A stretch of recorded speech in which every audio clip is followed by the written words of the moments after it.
Yeah, it's Cash. DJ Deuce McGuire, this hot as a log fire. Spark the lighter in the 303. We wrestle at the quarry. Golden, Colorado. Mercury Pro Wrestling Academy. Elevated wrestling. Yeah. Hashtag follow if you know the motto.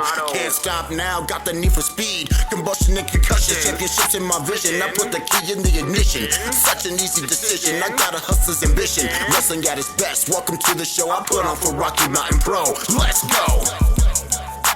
RMP Radio is back on the air. Hi, I am your host, Mr. Fourth Row, and joining me on this edition, I've got the guy you all should know, Dewey Larson. Dewey, how you doing?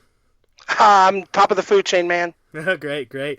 So, like we do here on RMP Radio, we kind of get to know a little bit more about usually the person behind the wrestler or person behind the personality. So, outside of the wrestling business, you're really into aircrafts, air shows, things of that nature. You've got a company called Dream Big. Tell the listeners what that's all about. Dream Big Entertainment is the culmination of a lifetime of dreams, and I've been blessed enough in my life to do pretty much everything I put my mind to. Someone told me I couldn't accomplish something. I never let somebody squash my dreams. Who is somebody else to tell me what to dream to do or whatever it may be? And that was always my motivation. So whenever I lost my job with WWE, I honestly went into about a 6-month stage of depression. I thought I had my whole life ahead of me with WWE. My kids were going to go to a great college, blah, blah, blah. And then just overnight, literally, it was gone. Mm-hmm. And I went into depression. I lost my house. I almost lost my wife. It was a very dark time in my life. But you know what? I believed in dreams. And so literally, one day my wife was like, what did you tell my dad that you were going to do to take care of us when you retire? And I said, I'm going to get a fighter jet and I'm going to put it on a trailer and I'm going to live my dream and I'm going to be my own boss and I'm going to share aviation history and the passion of aviation with everybody.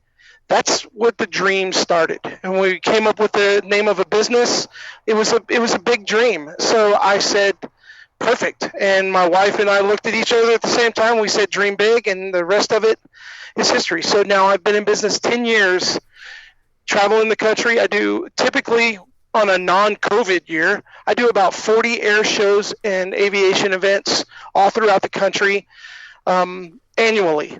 So from the first weekend in March to the second weekend in November, you can find me on the road somewhere at a major air show, pulling my fighter jet cockpits, open them up as museum pieces, dressing visitors up like fighter pilots, setting them down inside, telling them the history of aviation, telling them about the cockpit, and then taking pictures and printing them out for them so that they have a memory of their own. I still have the Polaroid picture that I got taken whenever I was 8 years old at my very first air show ever. I still have that picture. And I want to be able to share that with others. So that's what I've done. And, I've kind of cornered the market on it because my cockpits, my fighter jets, they are real. They do have history. And you can't get them anymore. After 9/11, the government put the kibosh on it. You can't have that. You can no longer have them anymore. They go to a museum or they're scrapped. And if they go to a museum, those museums don't even own the pieces. They're on loan from. I got lucky. I was grandfathered into the ownership, so I own all of my pieces. So I have fighter jet cockpits on trailers, and I'm sharing history. Oh, that's awesome. So, so has aviation been a lifelong passion of yours? My dad was in the Air Force. Okay. I was in the Air Force for a very short time, and then so aviation's always been a passion of mine. For one reason or another, I've never been able to fulfill a lot of those dreams, and now's those times. Now is the time for that. So I'm not getting any younger, and why not? That's it. Right. I got you. What was the point, the trigger point, saying this is, the what kind of glued it all together, the losing the job from WWE and making this and actually doing the aviation thing? Was there something that just kind of that clicked? Well, honestly, I always wanted to do it from the time I was a little kid. I always thought it would be cool to have a fighter jet. I thought it would be cool, and then put it on a trailer and taking it around because I saw it at an air show one time, and I'm like, I want to do this. I want to do this. I can do this. And over the years, I did other things. I did production. I did officiating. I did my WWE stint. So I've done a lot of things. I've just never had that opportunity to fulfill that dream. And then whenever I lost my job and I with WWE, like I said, I thought I was going to be there for the rest of my life. I truly did. I thought everything was set. I was going to be good to go. So whenever that happened, I needed purpose in my life. And, praise God that I had the wife that I have. And she just said, it was pretty much get up off your butt, quit feeling sorry for yourself. Now, what do you want to do with your life? What's your dreams? And I'm like, I didn't care. I was in this funk, and then it just clicked one day. I just had this deep conversation with God, and I'm like, what do you want from my life? And I just sat down at a computer. I remember I had seen this particular plane in New York while I was traveling with WWE. Sure enough, I found it. I contacted the guy in 2 days. It took me 2 days to track this guy down. I found it, found the plane that I wanted, and in 3 months, it was sitting in my driveway, and I'm like, I guess I'm in business. Wow! And what was this? Purchase? What was it? This was an A7 Corsair II. It was an old fighter jet. It was the primary attack aircraft of Vietnam through the beginning of Desert Storm. Right. Yeah.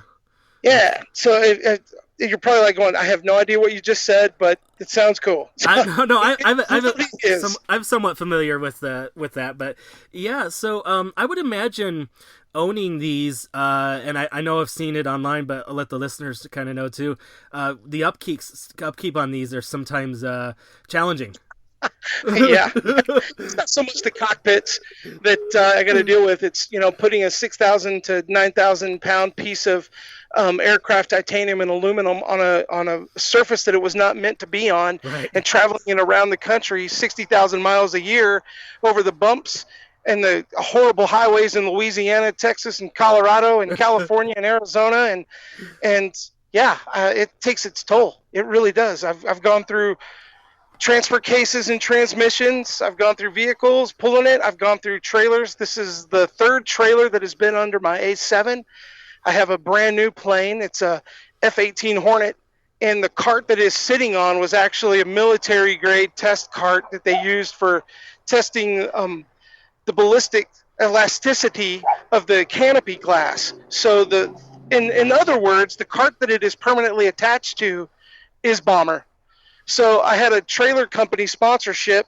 Those guys, they came out of the woodwork, man. They've supported me. I love those guys. Lone Star Trailers, PJ Trailers out of Texas. They set a subframe underneath this cart. So I've got this 7,000 pound F-18 Hornet on this trailer now. And it's done up like the new movie, the new Top Gun coming out. Mm-hmm. So it has all the markings on it of the Maverick plane. So when that comes out in December, we should be having a really good air show season after that. Yeah, definitely.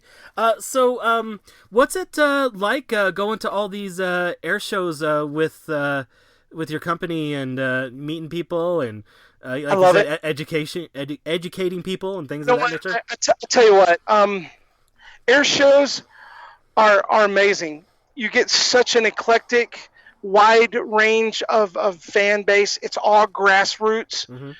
So it's the people that you want to know. It's these people that love life and they want to experience life. Those are the people that come to shows, and it's families. So you're excited. There's this old 80-year-old guy that looks at something and starts crying because he remembers his childhood, and then you get a kid that is smiling and happy and giddy because they get to sit in a fighter jet. You get a broad range of emotion, but I was built and designed to have this job and to own this company and do what I'm doing now.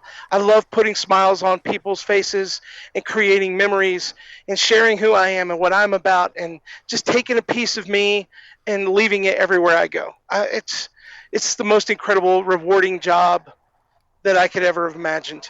I'm so blessed to do what I do.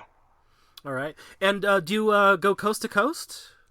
I go border to border, coast to coast. Yep. The only reason I don't go into Canada is because to own these former military assets, they have a thing called an end user agreement, which means if you purchase it from the government, you will not import or export pieces of it to other countries. Yeah. I can do it, but I'll never get it back. It becomes Right. property of the government again, and I really want to keep my relationship with the government intact. I've built up some good relationships there at the State Department, and they see what I'm doing and they respect me. They actually issued me a hobbyist license. Oh, cool. So I'm contracted, or not contracted, I'm licensed through the federal government, the Department of Defense, as a hobbyist. I didn't even know that exists, but it does. And that allows me to take these things around and show them off and share history. That's awesome. So what's some of your favorite places to travel with air shows? I love to go. Man, there's so many wonderful places around the country. Through my years of WWE and now this, I've been in every state in the country, including Alaska, Hawaii, and Puerto Rico, with the exception of Vermont. And traveling on the highways of all these places, oh my gosh, there's some beautiful country out there that you would never experience unless you drive it. And believe it or not, I love Iowa. I love Des Moines, Iowa. There's just something about that place. You're like, Iowa? Are you kidding me? Yeah, but really, I love West Des Moines, Iowa. Place is wonderful. I also love Tampa, St. Pete, Florida. Beautiful, beautiful place. Love that area down there. They have a great air show down there. I also love Houston, Texas. Oh. I love that air show. It's probably my best air show every year. I love those people. They come out, and it doesn't matter if it's raining. I've had rainouts there where I've lost half a day, and I've still, from 1 o'clock to 3 o'clock, had the best day I've ever had. That is a straight up fact. I'm like, dude, I work all weekend at some places and don't do this kind of business. So for a business standpoint, it is phenomenal. I love that place. And they always come out. So yeah, those places are probably the top three. Then there's places that I recommend if you haven't ever experienced, you should do it once in your life. That's the Reno Air Races. That is not an air show. I was mind blown when I went there. It's like it's nothing you've ever seen before. It's amazing. And then Sun and Fun, which is outside of Lakeland, Florida. That's they call it the air show for pilots.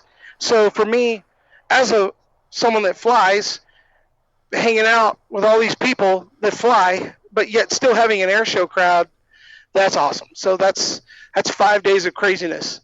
And then it's pretty much any show in Texas is amazing. Those people love aviation. They love the history of aviation, and they're really appreciative of what I do. So I love it down there. So you said 40 shows or so per year. So is it pretty much when the weather gets a little bit better, you're doing this every single weekend? You know what? I tell you what, this is a full-time job, and the air shows are really from March to November. Mm-hmm. But for me, it's a year-round job because as soon as I get home that second week in November, I take 2 weeks off. That's for Thanksgiving and to gear up for my air show convention. My air show convention is always the first week in December, and it is where we all meet in Vegas. That's where I meet new air show promoters, new air show personnel, and how I contract my shows for the next year. So that's constantly busy. After that, I take 2 more weeks off for Christmas, and then as soon as January 1st rolls up, boom, I'm already on the phone contacting and booking and contracting events that are coming up in the next couple months. So it really is a year-round job with a few weeks off in between. And, that's that's it, man. When March 1st rolls around, I'm on the road. That's fantastic. Yeah. So you mentioned you also fly. What do you fly? I'm been working on my private pilot certificate. So I fly a lot. I have hours in lots of different aircraft. However, primarily right now it's single engine aircraft. Working on some instrument rating and some tail wheel rating that will allow me to open up to a plethora of other aircraft, and then high performance aircraft which operate differently. So I'm excited. Yeah, once you fly, it's like driving a car. You know, you learn how to drive in something that's super easy, and then you just work your way up. You don't start in a Ferrari, but everybody wants to drive a Ferrari. Well, I want to fly a Ferrari. Yes, I was going to ask you. So what's the goal? Just keep on going up and getting better and. Well, you know, I have a lot of friends that are in the industry, and you know, I've flown a lot of different planes. I like to share history. That's what I'm doing with my cockpits. So in the future, I see myself maybe working with the Commemorative Air Force, flying warbirds for them. Warbirds are like the old P-51 Mustang, P-40 Warhawk, things like that. They need people to fly them and show them at air shows, and I see myself doing that. I really do. I see my air show business progressing. Anybody can do what I do. I can contract people to do it and then do my flying. But you know, I also announce at air shows now. So I see myself staying in the business, utilizing my flying skills, and just becoming deeper into the industry. Oh, that's fantastic. That's great. Well, what about anything else about Dream Big that the listeners should Dream Big Entertainment that they should know? You know, especially like for us, and you know, we're kind of based in Colorado. Absolutely. There's a couple things about Dream Big in particular. One of my big things that I do, I don't just go to air shows. Whenever I contract an air show, I do a community give back day, which means I come in town a day before. So we do about 7 Make-A-Wish grants a year. We do school visits and hospital visits. In essence, taking the air show to people that might not have an opportunity to ever experience it. I've been to St. Jude's Children's Hospital outside of Memphis several times, which is definitely an impacting thing. And it's meant so much to those people. Normally, whenever you go as a visitor and you bring something to them, you have 45 minutes to go and share what you can. I don't have a time limit anymore. I've developed a rapport with them, so whenever we bring a plane, we can stay as long as their patients are coming out and they want to experience us, we're there for them. So that makes Dream Big so much more than just you know, some goofy little cockpit that has history. We want to share with people, and that drives that nail home for me. I truly share what I do. Right. So it's you would say it's more than just the entertainment. Absolutely. Yeah. That's fantastic. I love it. We want everyone to feel important, and everyone to have memories. And you know, these kids that are sick, or you know, even our older veterans, they don't have an opportunity to come out and remember these things. We share that, and not only that, I hear their stories, and I want to share their stories for them. So I'm just a big kid living a dream. That's Dream Big right there. That's great. Okay, so what about the future for Dream Big this year? I know a lot of events got canceled or postponed. Yep. Things are starting to open up. Is that happening for you, or is it tough? Yes, kind of, because normally these air shows, they spend an entire year, sometimes 2 years to organize and produce. Right. So when COVID comes in, just because the COVID numbers drop, these guys can't just next week say, okay, we're going to do an air show. Right. So I have lost all my shows up to the middle of September right now. Ooh. That's how far in advance. So right now, out of my 40-show season on schedule, I have 9 events left. Ooh. And realistically, I'm probably going to stand to lose 2 or 3 more of those. So right now, I'm honestly praying that October and November, I would love to have those last 6 shows, but who knows? Who knows what's going to happen?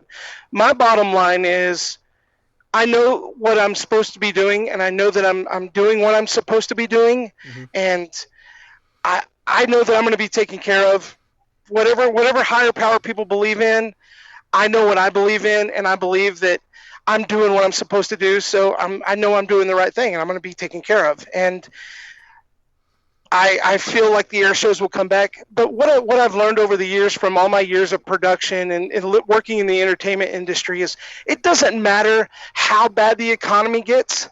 Even if you look back into like the Great Depression times, people will always pay to be entertained. Mm-hmm. People don't want to be reminded of how bad things are. And I think that's going to be standing true very soon. I think people will see.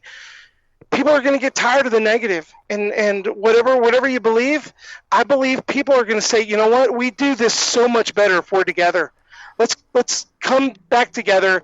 Let's have a good time. Entertainment will come back. Events will come back. They're going to get a hold of this stuff, and I think we'll all be better for it down the road. If anything, this whole time has allowed us to appreciate the things that we have and took for granted now that we don't have. So we will appreciate them so much more whenever it comes back. And I think that's healthy. Yeah. And, you mentioned it, but I'll go ahead and ask it. Sure. Maverick was the sequel to Top Gun, was supposed to come out this summer, but got pushed back to this fall, winter. You think that's still gonna help you with next year's Absolutely. With this airplane, you know what? I was really on the fence about it. I completed the project the last week of February. I mean, literally, we put the paint on it, and the next week I was on the road to go to my first event, which was a car show in Texas. It was a Make-A-Wish car show, actually. Mm-hmm. So we did that one event, came back, and from then I knew I was going to have March, April, May, June. I was going to have 4.5 months before the release of the movie. So I'm like, that's 4 months that people are going to see this plane and really not know what it is. Yeah, it's an F-18, but then they're going to see the markings on it, and they're going to say, what is that? And then I promote. I'm like, well, it's Top Gun 2. That's the Maverick cockpit. That's it. Well, now the movie's going to come out before 2021. It's due to come out December 23rd. So by the time 2021 season rolls around, people are going to know what that plane looks like. Yeah. And when they see it, it's going to be huge. And that's what I'm counting on. Yeah, that's great. Yeah. All right. Yeah. All right. Well, Dewey, I think that might be a great place to wrap this up. But people wanted to check out Dream Big Entertainment. Anything they can do to support you or anything like that. Follow you on social media. What do you got for us? Definitely check us out online at www.dream-big.llc.com. So dream-big.llc.com.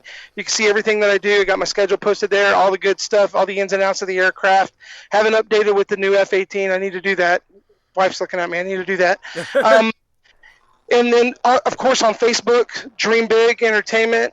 Also, American Dreams Pinup, and Dewey Larson. That's me. So great. All right. Well, thank you once again for coming on to this edition of RMP Radio, and I'll ask all the listeners to keep up with you, and of course, I'll see you in the future.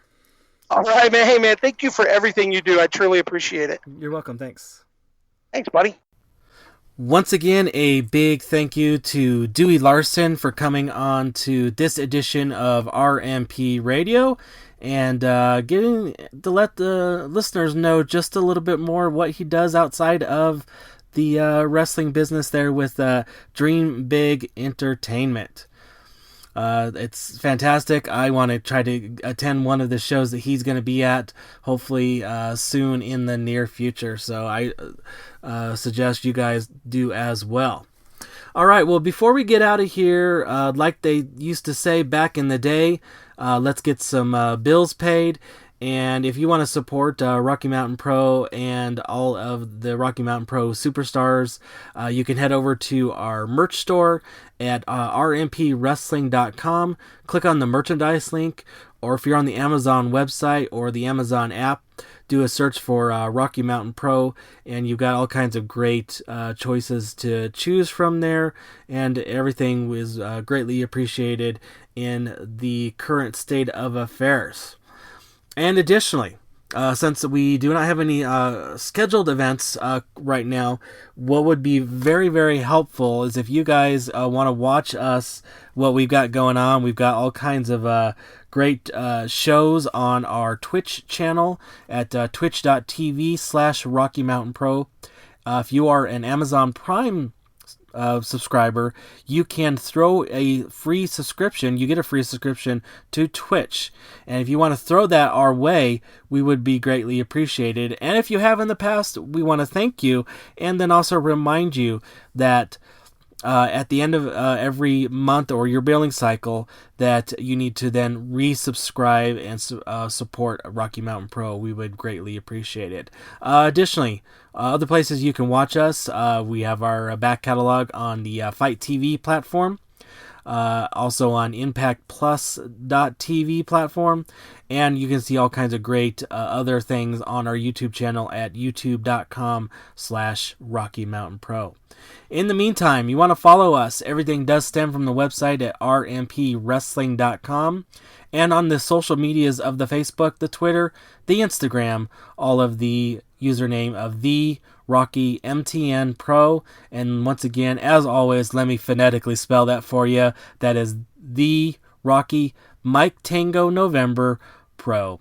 I want to thank you all for listening to this edition of RMP Radio, where pro wrestling is elevated.